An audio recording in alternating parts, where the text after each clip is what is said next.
Hala, ang galing na ito mga kalodi oh. Ayan oh. Ano kaya yan? Ang galing oh. Oh. Ay.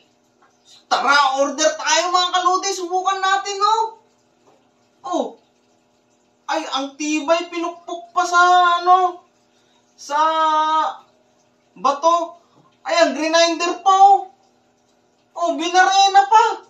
Ayan ang mga kalodi oh. Hindi na butas. Binarena. Oh.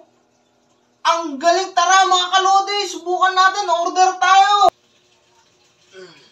Daddy, may nagpapabigay sa'yo na ito. Saan galing yan? Diyan sa may delivery. Pati nga. Ay! Alam ko na to mga kalodi oh. Ito na yung in-order natin. Tara, unbox natin mga kalodi. Let's go! Mga kalodi, dito ko po siya na-order. Kaya po sa mga gustong mag-try at mag-order, dito ko lang po siya na-order. Ito na mga kalodi. Tara, unbox na natin. Ayan. Ito na siya mga kalodi. Ayan, meron pa siyang balot na isa. Ayan. Ito nga siya mga kalodi. Ayan o, dalawa siya. Ayan. Ayan, paano kaya to? Ito mga kalodi. Ganyan siya. Tara, subukan natin. Kuha tayo ng mga materyales na gagamitin para masubukan kung legit ba or fake. Tara, let's go! What's up mga kalodi? Nandito na tayo ngayon para itry yung product. Ito na yung product. Ito na yung product natin na itetest mga kalodi. At ang sunod na materyales na ilalabas natin ay ang kahoy para hindi madumihan ang ating lamesa.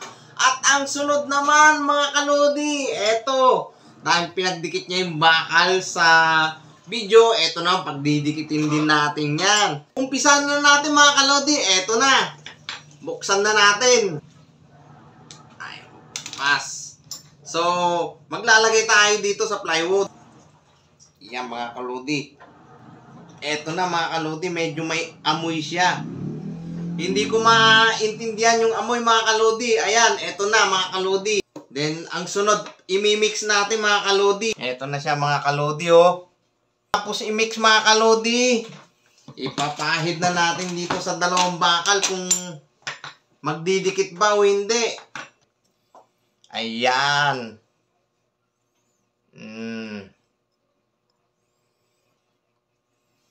Eto ang sunod. Ayan. Ayan ngayon mga kalodi. Pagdidikitin na natin ngayon. Ayan. Pinagdikit na natin. Nagdikit na sila. Ngayon, antayin na lang natin ito matuyo. Eto na mga kalodi. Tignan nyo. Ayan kalodi. Ayan. Legit nga. Ang hirap pag-iwalayin. Subukan natin siya ipitin ng flies. Ayan. Ang ano pala. Ayan. Tapos pupog din natin. Ayan o. Oh. Ayan. Legit siya mga kalodi. Ayan o. Ayan na. What's up mga kalodi? Kung gusto nyo pa ng mga iba't ibang video tulad dito, ay please follow, like, and share. At wag na wag nyong kakalimutan mag-comment sa comment section. Thank you.